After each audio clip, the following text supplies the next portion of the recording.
সুবিধাজনক, কারণ বছরের যে কোনো সময়ই এখানে ঘুরতে যাওয়া যায়। কিন্তু ডিসেম্বর থেকে ফেব্রুয়ারি পর্যন্ত সময় তুলনামূলকভাবে শুষ্ক হওয়ায় অনেকে ট্রাভেল প্ল্যান করার জন্য এই সময়টা বেছে নেন। মালয়েশিয়ায় ঘুরতে চাইলে প্রথমেই দেখতে হবে রাজধানী কুয়ালালামপুর। এখানে অবস্থিত দেশটির সবচেয়ে গুরুত্বপূর্ণ ল্যান্ডমার্ক পেট্রোনাস টুইন টাওয়ার, যার উচ্চতা 1883 ফুট। 88 তলার উঁচু এই স্থাপনা এখনো পর্যন্ত বিশ্বের সবচেয়ে উঁচু জোড়া অট্টালিকা। এই টাওয়ারের ভেতরে উপভোগ করার জন্য রয়েছে স্কাই ব্রিজ, যা ভবনের 41তম এবং 42তম তলার মধ্যে সংযোগকারী একটি ঝুলন্ত সেতু।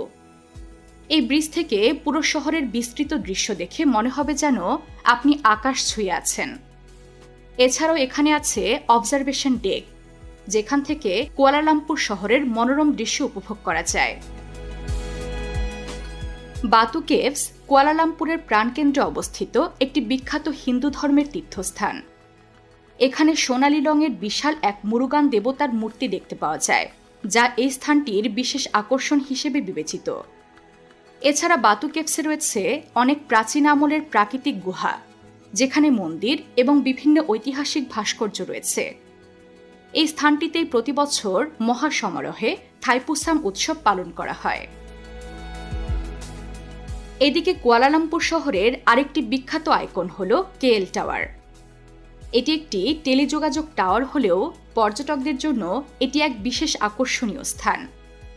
421 মিটার উঁচু এই টাওয়ারের অবজারভেশন ডেকে দাঁড়িয়ে আপনি পুরো শহরের অসাধারণ দৃশ্য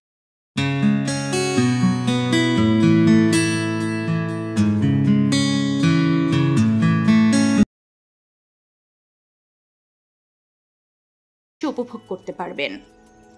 মজার বিষয় হলো কেএল টাওয়ারে একটি রেস্তোরাঁ রয়েছে, যেখানে ঘূর্ণায়মান অবস্থায় খাবার পরিবেশন করে। খাওয়ার সময় শহরের দৃশ্য ধীরে ধীরে বদলে যেতে থাকে, যা পর্যটকদের জন্য এক অনন্য অভিজ্ঞতা।